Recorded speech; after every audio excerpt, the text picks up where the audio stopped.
Hello guys and welcome back pretty much to the final conclusion of FrankinJeep. So there's probably more I'm gonna tinker with, but for right now I think it is about where I need it to be for the moment.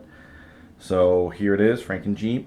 If you remember back, this was a Jeep that was gifted to me during a purchase that was broken in half, broken into bits actually, and I've managed to get it back together and make it into something that I think is pretty cool.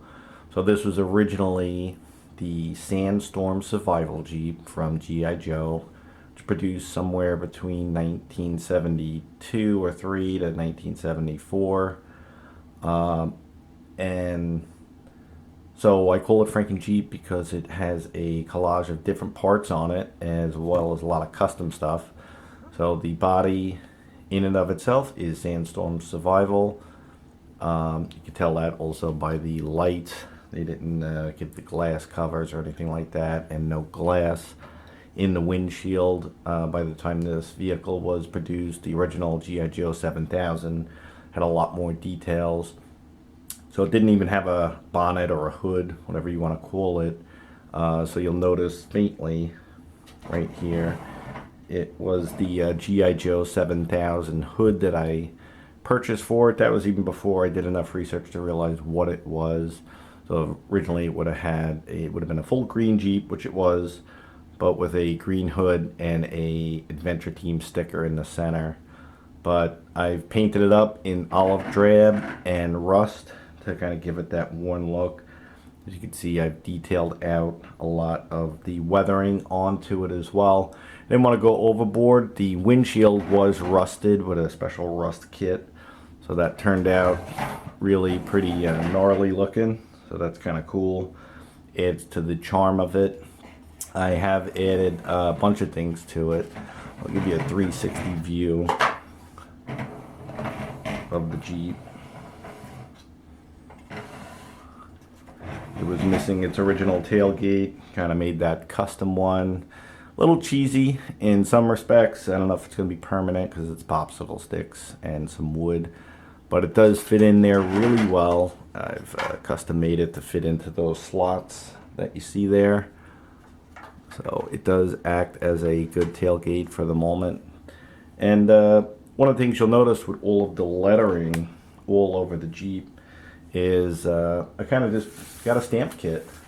So I got the letters and numbers, and I picked up some black and white ink pads, and that's pretty much what's gone on with a lot of the stuff going on this Jeep, from the AT to the 1974 and the G.I. Joe Adventure Team.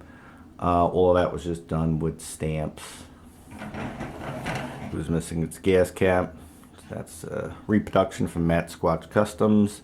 This is a steering wheel from Cotswold, because this Jeep pretty much had nothing. I did tinker around and put some stickers in there that I had laying around from an old Gil Jones action figure. Not the best in the world, but again, this is FrankinJeep. Also, you'll notice I got some interesting trays in here. So these are from the mobile support vehicle. I think they're pretty cool. Again, this was actually gifted to me on another purchase from the same gentleman I got the Jeep from, and 2 of those. So got that in there. Got some supplies, some ammo, maps, food, and some reading material, some comics.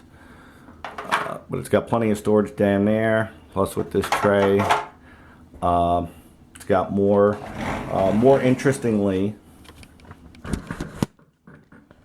take a look here.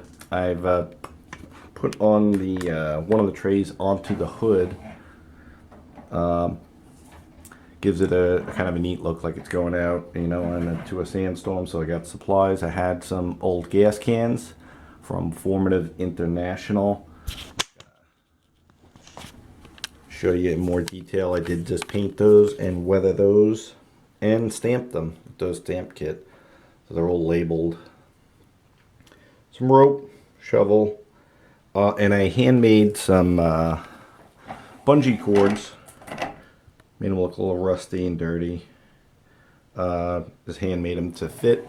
Probably need to do a cargo net over this.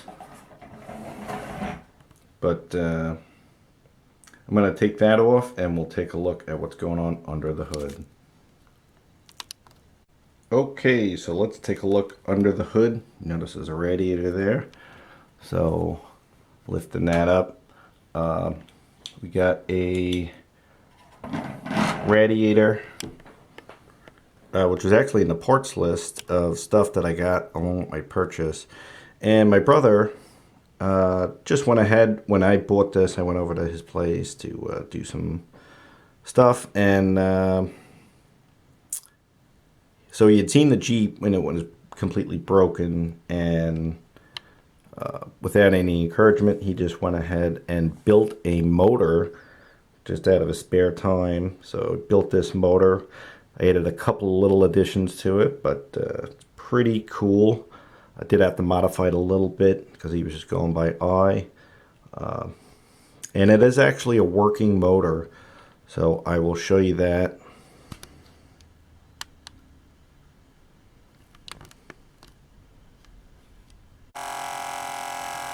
Alright, so as you can see, it's got a fan going on in there.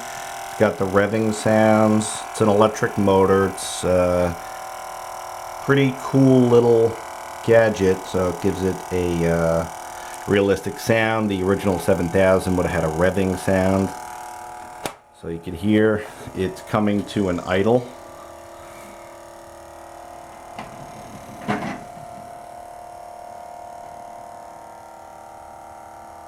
So I just think that's just a neat little feature. It's got an actual motor in it. Also did do the shifter. I need to really do a little more than I did, but for now, again, this is where it's at.